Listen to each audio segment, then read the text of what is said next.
Vamos abrir nossas Bíblias, né? A gente já tinha lido uma mensagem antes que falava sobre a pureza do coração, né? E agora nós vamos ler outra mensagem, que é um evento muito curioso na Bíblia, né? É uma passagem que mostra Jesus e as criancinhas, né? Algumas traduções já começam até dizendo dessa forma, tem um título, né? Jesus e as crianças. Essa passagem está em Lucas 18, 15 a 19, também em Mateus 19, de 13 a 15, nos Evangelhos Sinóticos, né? E Marcos 10, 13 a 16, tá bom? Então vamos lá, em Lucas 18, 15 e 19. Traziam-lhe crianças para que as abençoasse. Ao ver isso, os discípulos diziam-lhes que fossem embora, ou seja, está enxotando as crianças lá, né? Então Jesus chamou as crianças para junto de si e disse aos seus discípulos: deixem as crianças vir a mim, não as devem pedir, porque o reino de Deus pertence aos que são como essas crianças. E realmente, como vos digo, quem não receber o reino de Deus como uma criança, nunca entrará nele. Quando eu era criança, Maite, e eu ouvi essa mensagem, eu ficava tentando entender o que era isso, ter que ser como uma criança, né? Só que eu era criança, então se ninguém me explicasse, como é que eu ia entender? Então eu percebi assim, será que eu tenho que me comportar como uma criança? Não vai ficar legal. Imagina sua mãe, como é que chama sua mãe, Maite? Gisele? Desculpa, viu, gente? Não estou ouvindo direito não. Gisele. Imagina a Gisele, sua mãe, comportando como uma criança. Você ia gostar, Maite? Imagina sua mãe querer colocar chupeta na boca. Porque fala criança, mas você não sabe qual que é a idade, né? Pode ser um bebê, pode ser realmente uma criança de 8 anos, né? Como a Maite. Então, quando a gente pensa nisso, quando eu pensava nisso, quer dizer, desculpa, eu imaginava como se fosse um comportamento infantil. E levei muitos anos e ainda tento entender o que realmente Jesus queria dizer sobre isso, né? Então, não é que a gente tem que chorar, tem que fazer as coisas de uma criança, mas ter aquele coração puro, viu, Maite? Um coração de bondade, um coração que vê as coisas da vida e se encanta com ela, com essas coisas, né? Eu vejo as minhas crianças, né? Principalmente as pequenininhas, às vezes eu vou chamar a atenção do meio, que é a Elisa, que agora ela está achando que é adolescente, né? Ela tem só 4 anos, vai fazer 4 anos ainda, mas está na escolinha. Esses dias foi até engraçado, porque a gente retornou com a escola, né? E eu achei que ela iria chorar quando ela chegasse na escola. Eu deixei perto da escola, coloquei a mochilinha nela, mochila quase do tamanho dela, e com aquele peso ela pegou aquela mochilinha. Achei que ela ia fazer uma pirraça, alguma coisa do tipo, né? Porque estava indo para a escolinha. Ela só olhou para mim e falou: tchau, papai, já estou indo, tá? Estou indo para a escola. E foi andando. Quase que ela vira para mim: não, papai, já tô grande, me deixa aqui antes para os meus aluninhos não me verem, né? Fico imaginando quando chegar nessa fase, né? Mas ela foi com muita alegria para a escola, ver os amiguinhos, né?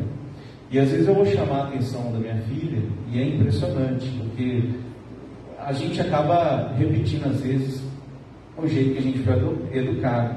É lógico, eu não estou aqui para condenar ninguém, nem condenar meus pais, né?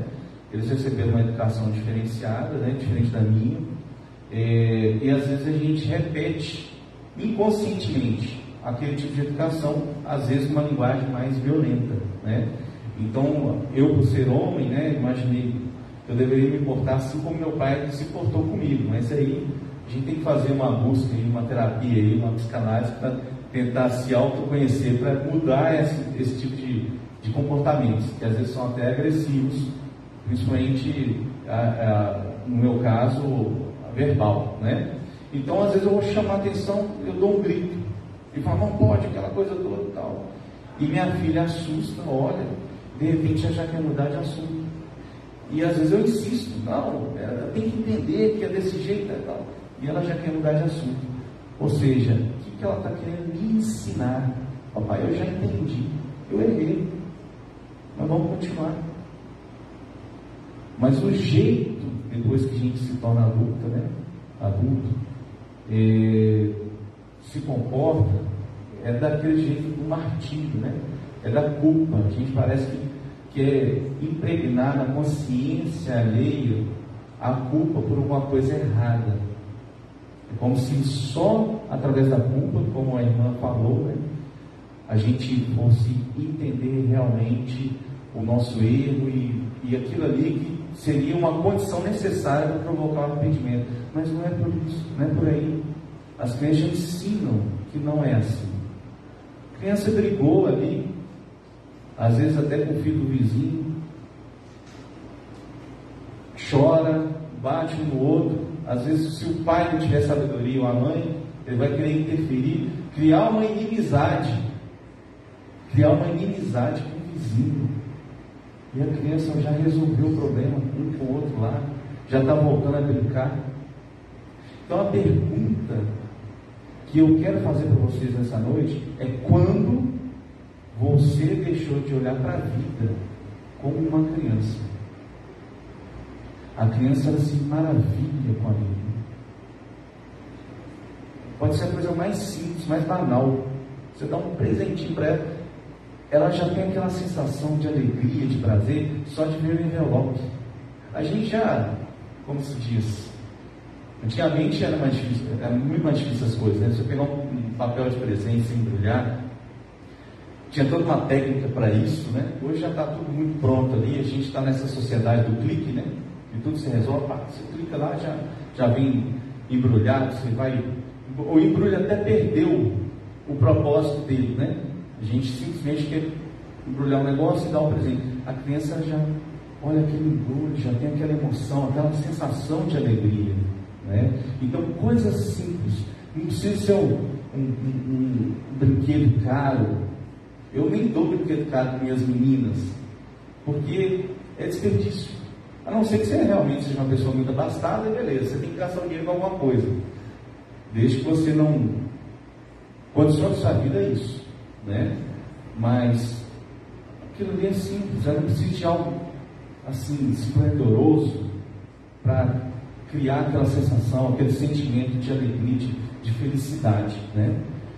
E a gente vai envelhecendo, vem os problemas, a gente acaba focado demais no problema, nas pressões sociais, pressões da família, e acaba deixando de enxergar aquilo que é essencial, que é o básico. A gente perde a nossa pureza de coração, a nossa inocência, né? Então Cristo, Ele nos convida para a gente agir como criança. O reino de Deus é aqui, gente. Viu? Maitê. É isso mesmo, é reino?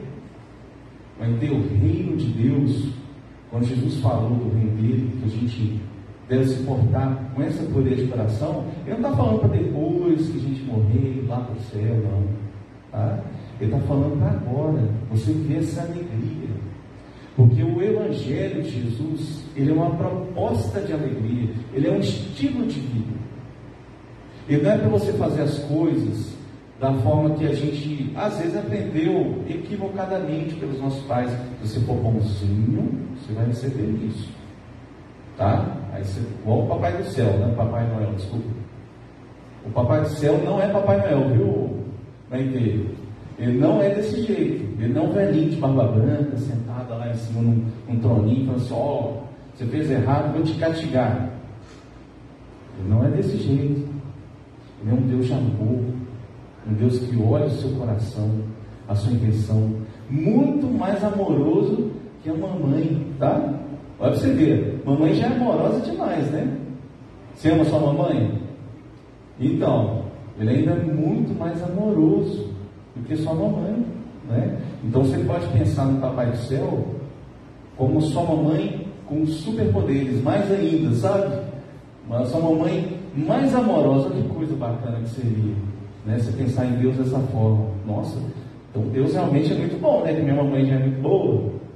Então, gente, a proposta de Cristo, de Evangelho de Cristo, não é uma coisa por vir. É lógico. Também tem essa questão escatológica, né? Do porvir, o que vai ser essa vida. Não é só aqui. Não se resume só nessa dimensão. Existe uma dimensão espiritual e ela é importante, mas nessa dimensão, que é um mistério, você já foi lá? Eu também não fui. Então é um mistério para a gente. A gente não tem que ficar focado nela. A gente tem que viver o agora.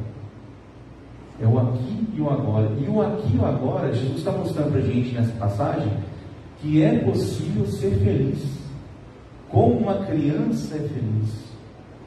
Olha como é que está a nossa sociedade. Eu não estou falando que é uma coisa de agora não, viu gente? A gente tem essa ideia de que no passado as coisas eram melhores, mas não. O ser humano é ser humano há pelo menos 200 mil anos, né? Ao passado que às vezes, né, faz criar essa ilusão de que ele fosse melhor, é porque no passado, quando você era criança, você tinha uma visão melhor para a vida. Você tinha uma percepção diferente da realidade. Você percebia Deus muito mais do que você percebe hoje. E esse é o desafio que Jesus lança, né? A pureza de coração é que nos fará ver Deus.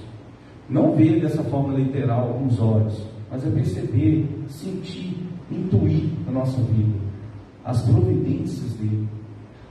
Deus não se manifesta assim de uma forma, digamos assim, como se um relâmpago, igual a gente vê naqueles filmes que tem os deuses gregos do Olimpo, né? Aí vai lá, pá, ou Thor. Você já viu os heróis da Marvel, ou Maite? Já assistiu Thor? Não, né? Um dia você vai assistir, talvez, né? Se a mamãe deixar também. Então Deus ele não chega assim com um relâmpago, aquela coisa toda, não precisa disso. Deus ele se manifesta no seu íntimo, no seu consciente, nas coisas simples. Às vezes uma coisa que aconteceu na sua vida que você fala, nossa, que coisa boa, sabe? Eu vejo muito Deus na minha família, nas minhas filhas, nas coisas que elas fazem. Depois de tantos problemas que a gente já passou. Minhas duas pequenininhas, quando elas nasceram com uns probleminhas. E eu tive que ficar um mês no hospital com a Elisa, um mês no hospital com a Ana Beatriz, né? A Elisa já veio com emoção, né? Ela deu um susto na gente quando ela nasceu. E um dia eu quero dar um testemunho sobre isso aí, do milagre de Deus. Eu que não estava acreditando em milagre mais. Estava agnóstico, prepotente, né? A gente vai ficando egocêntrico quando a gente vira adulto. E eu ainda, para piorar a minha situação, quando eu fui para a filosofia, que eu comecei, o meu primeiro curso foi Direito, depois eu fui para a filosofia. Só que a filosofia tem um leque de opções. Eu fui mais para o lado que você acaba se tornando um pouco agnóstico e mais prepotente. Então eu duvidei dos milagres de Deus, e Deus dá uma resposta quando minha filha nasceu, a Elisa. E lá eu tive que me comportar e ter a pureza de coração de uma criança. Eu tive que ter essa dependência de Deus. Uma criança não depende dos pais. Eu tive essa dependência do Papai do Céu, e Deus operou um milagre na vida dela. Hoje ela está perfeita. Um dia eu vou trazer essa mensagem para vocês. E a outra também chegou com emoção, Ana Beatriz. Ela tinha um problema, era cardiopata, tinha um problema no coração. Em 3 meses, se ela não fizesse a cirurgia cardíaca, ela não estaria aqui hoje. E a cirurgia foi muito assim, bem sucedida, mas muito forte para uma criança, né? E lá eu de novo, naquela dependência de Deus, naquela confiança que Deus poderia fazer o melhor para mim, para minha esposa, para minha família. Então eu convido a vocês, a essa semana, começarem a pensar com o coração puro.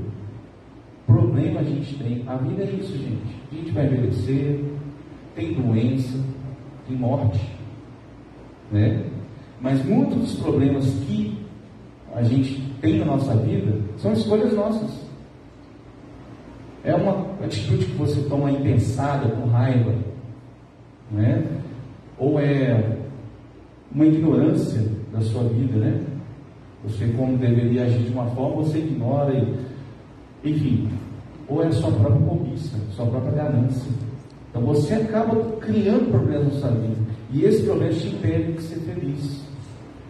Esse problema impede você enxergar aquilo que é essencial para a sua vida, para a sua felicidade. Você não precisa ter muitas posses, você não precisa ter tantos títulos assim. A gente está num ritmo frenético da vida, que não, você tem que fazer faculdade, tem que fazer isso que você tem que ganhar XYZ, você tem que ter status, e você fica navegando naquela superficialidade da vida. Você acaba tratando o outro como se fosse uma coisa, como se fosse um objeto. Esse outro pode ser qualquer pessoa aí na rua, mas pode estar dentro da sua própria casa, da sua família. Então a gente acaba coisificando as pessoas e tornando algo muito mais importante as coisas, o patrimônio que você tem, seus bens, e você perde aquela essência de criança, aquela pureza de coração. Então vamos refletir mais, vamos buscar esse autoconhecimento, esse estilo de vida proposto pelo Evangelho de Cristo, e com certeza a gente vai ser feliz, muito mais feliz, porque a gente vai ter uma mudança de atitude com a vida. A nossa vida vai realmente fazer sentido, e aquele vazio existencial que hoje virou algo comum. Eu tenho uma aluna, que foi minha aluna de filosofia, quando eu dei aula de filosofia no Estado, que ela me acompanha até hoje. Eu dei a última aula que eu dei foi em 2016. Hoje ela está estudando na Federal, faz artes, né? Está quase formando, e é professora também, que passou no concurso. E ela me falou, ela está me assistindo hoje aqui. Eu falei que ia falar dela, tá? Ela me falou que, infelizmente, hoje, né, por causa desse sexismo, de tantas coisas, esse estilo de vida que a vida está trazendo para a gente, né? Grupos de interesse estão trazendo, principalmente neoliberais, que está varrendo as igrejas, inclusive, igrejas evangélicas, né? Com a teologia da prosperidade, ele não tem preenchido, porque os bens materiais, gente, eles não preenchem. Se o seu foco, se você achar que bênção de Deus é bem material, é sucesso na carreira, isso pode ser uma bênção sim, desde que não seja o seu objetivo final de vida, seja só uma consequência do seu trabalho, das suas escolhas. Mas se você acha que isso é o real sucesso, isso não vai te preencher, isso não vai te trazer felicidade. E hoje morre-se muito mais, está tendo guerras aí, o mundo sempre teve guerra, gente, desde que o ser humano é ser humano, infelizmente, né? Por isso que Deus quer que o reino venha para a gente mesmo, o reino aqui e agora, para que a gente pare de guerrear. Mas hoje se morre muito mais, se mata muito mais do pecado, às vezes, da gula e do suicídio, do que da violência, das guerras. Tanta gente aí que não se completa, não se identifica e não encontra a paz e acaba se matando. Ou seja, perdeu aquela pureza de coração, não encontrou Deus, Deus não preencheu. Enfim, espero que com essa mensagem a gente possa refletir sobre qual que é o nosso propósito. Nós temos um propósito para a vida, viu? Viu, Maite?